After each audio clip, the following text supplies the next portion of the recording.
Bueno, mis niños, ahora sí. 11:35.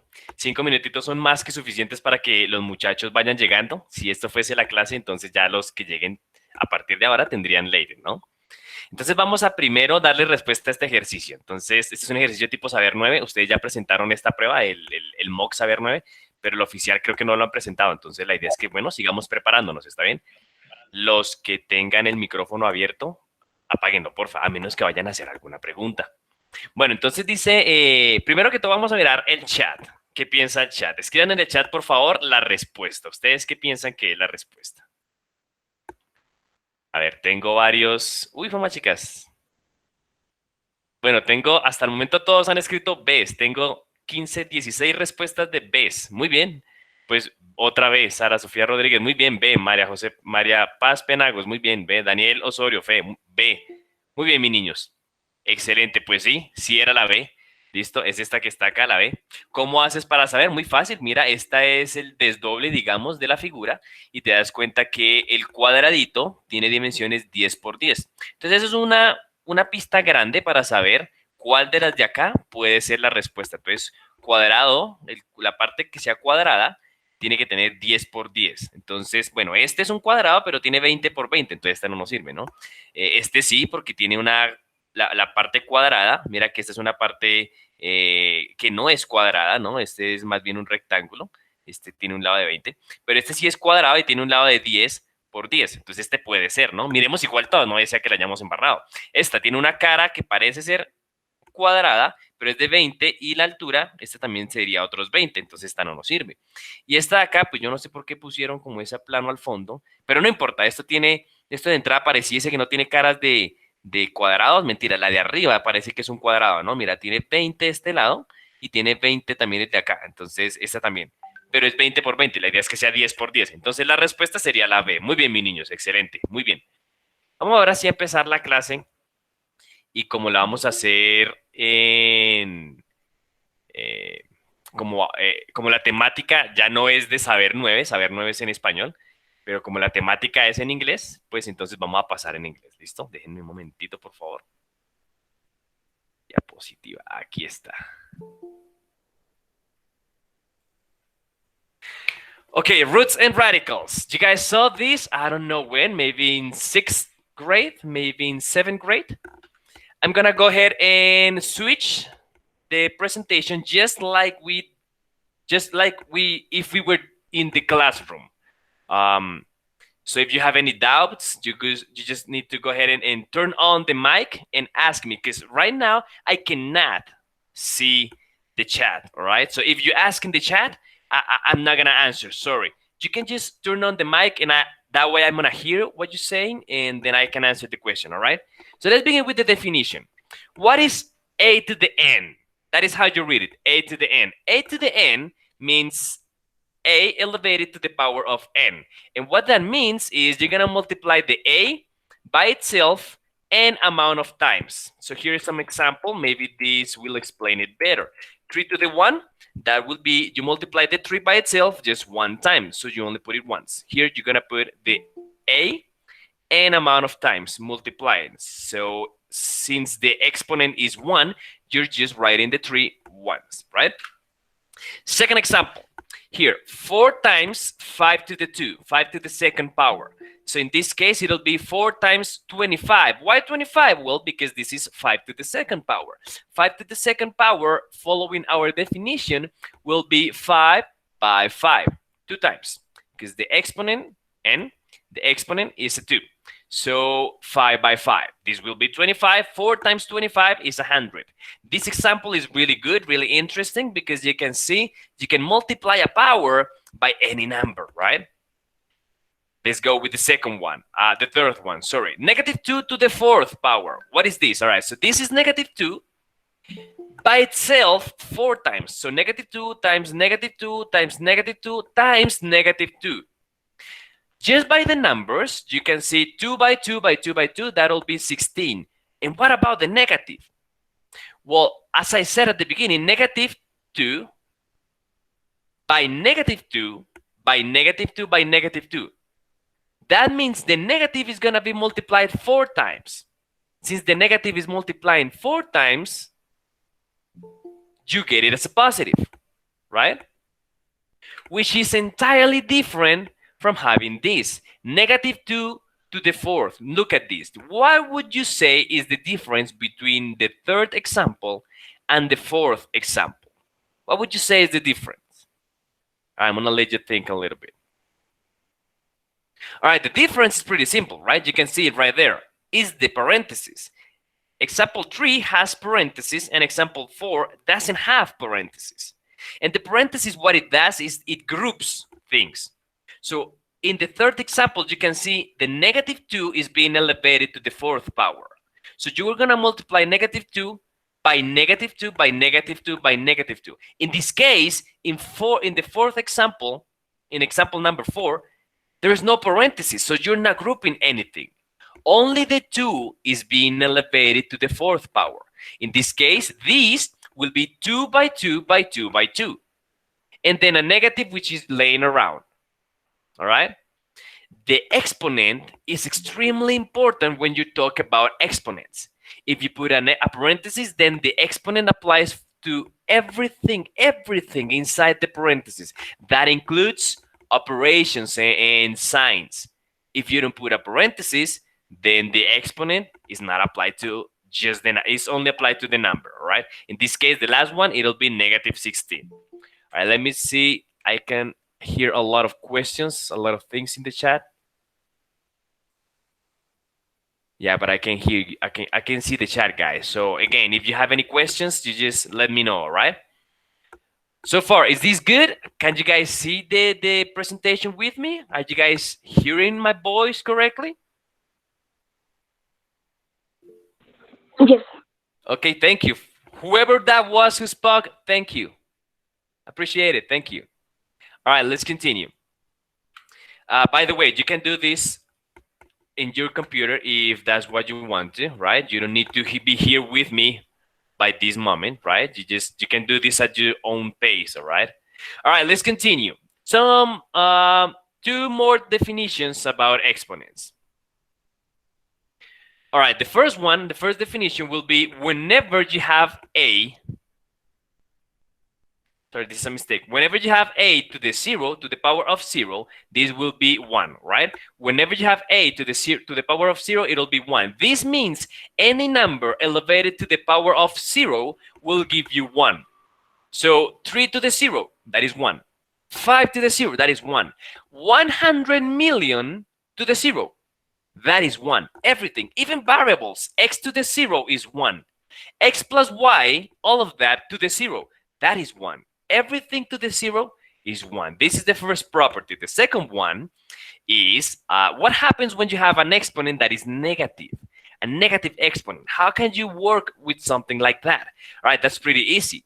If an exponent is negative, all you can do is change it to not be a negative. Change it into a positive. A to the negative n will become 1 to the 1 over a to the 1 to the n to the positive n. This is better with a couple of examples. So let me just jump right into the examples and let's try to do the first one, right? Simplify the expression so that all exponents are positive.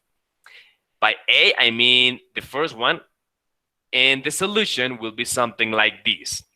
All right, x to the 5 over x to the 3. Let's work this division first. All right, so how would you do this division? If you remember the properties of exponents, which are in the previous presentation, this one, the previous slide, this is the laws of exponent, right?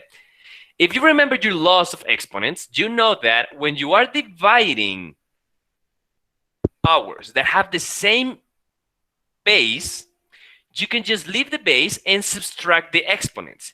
This is exactly what we're doing right here.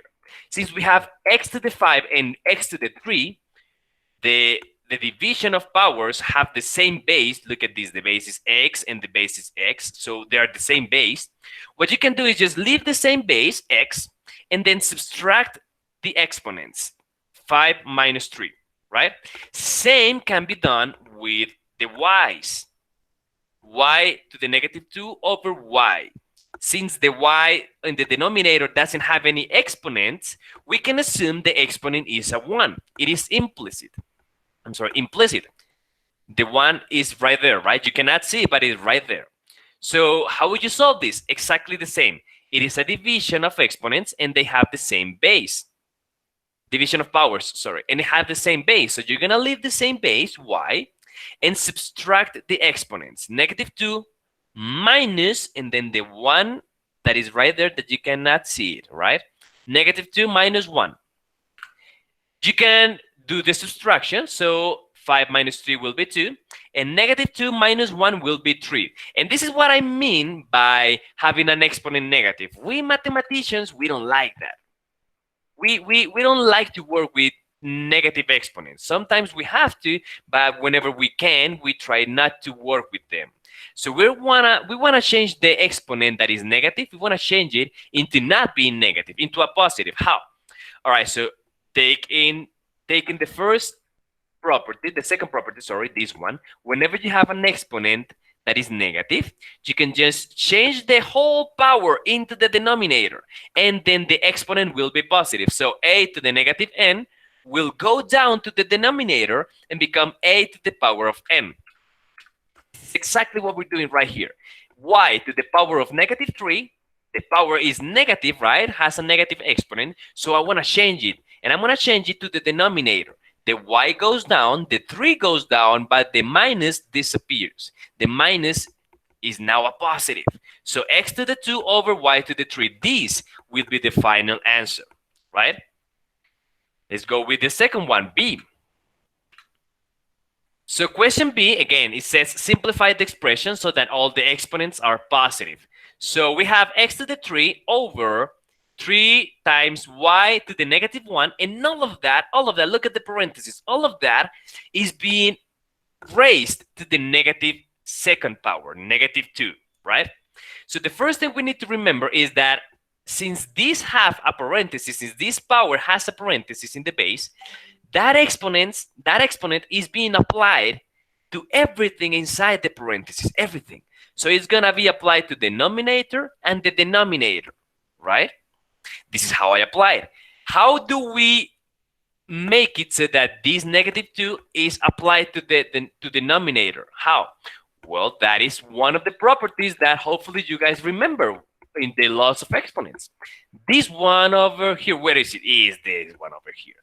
A to the m, all of that elevated to the n. This is called power of a power. How do you solve a power, of an existent power? Simple. Whenever you have a to something, a number elevated to something, and that being elevated to another number, you can just multiply the exponents, right? So in this case, a to the power of m to the power of n is going to become a to the power of n times m, the multiplication of the exponents. And this is exactly what we're going to do here. X to the power of 3 to the power of -2 is going to become x to the power of 3 times -2. Look at this. I am multiplying the exponents. -3 times -2 is going to be 6, right? +6. Negative and negative, this is going to become a positive. So leave the same base and multiply the exponents. -3 by -2, 6. Same thing in the denominator. But look, there's another parenthesis, right? The -2 is being applied to everything inside the parenthesis. That includes the 3. That includes the 3. So the 3 is also going to get its own exponent now.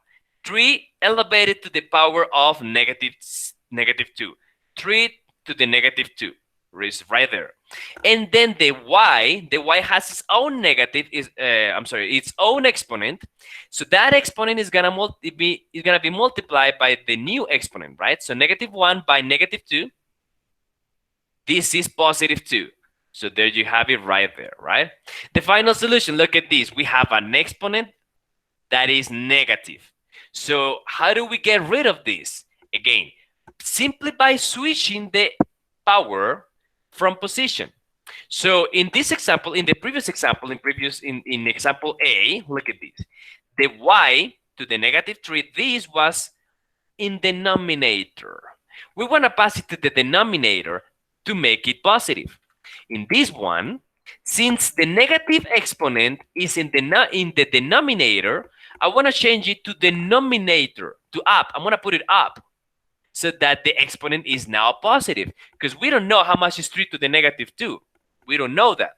I mean, unless you use a calculator. But if we don't know that, and let's say the exam says without solve this question without a calculator. So if you're solving this without a calculator, you need to use the powers of the exponents, right? So you can change this from the denominator into the numerator. Change it from down to up. And up, it no longer has the negative. The 3 to the negative 2 will become 3 to the positive 2. 3 to the positive 2 will be now up. But 3 to the positive 2, we know how much that is. 3 to the 2, 3 to the second, that is 9. So that's why the 9 is right there. So the final answer will be 9 times x to the 6th power over y to the second power. That is all about simplifying exponents, all right? That was my presentation for you guys. If you want to practice a little bit more, you can just jump right into one example. I'm sorry, one video that I leave in the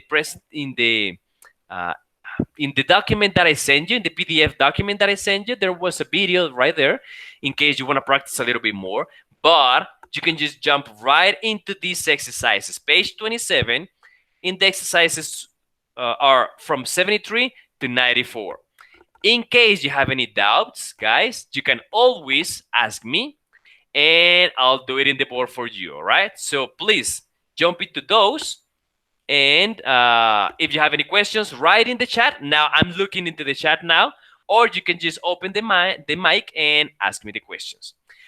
All right, Tomas Ramirez says, we have to send the exercises. Not right now. Hopefully everybody understands this.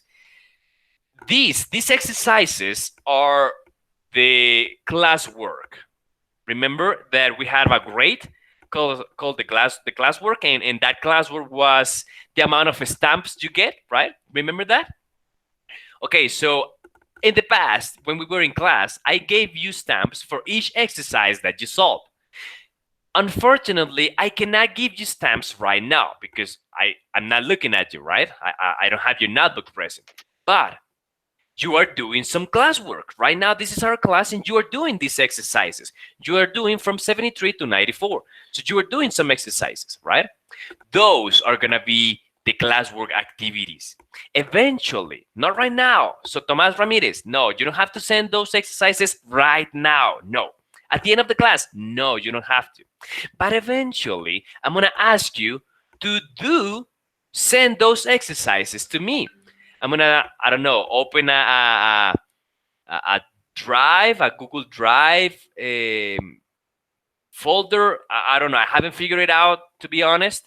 But eventually, I'm gonna ask you to take a picture of your exercises, right? Take a picture of your notebook, and send me the proof. All right? Send me the proofs. All right?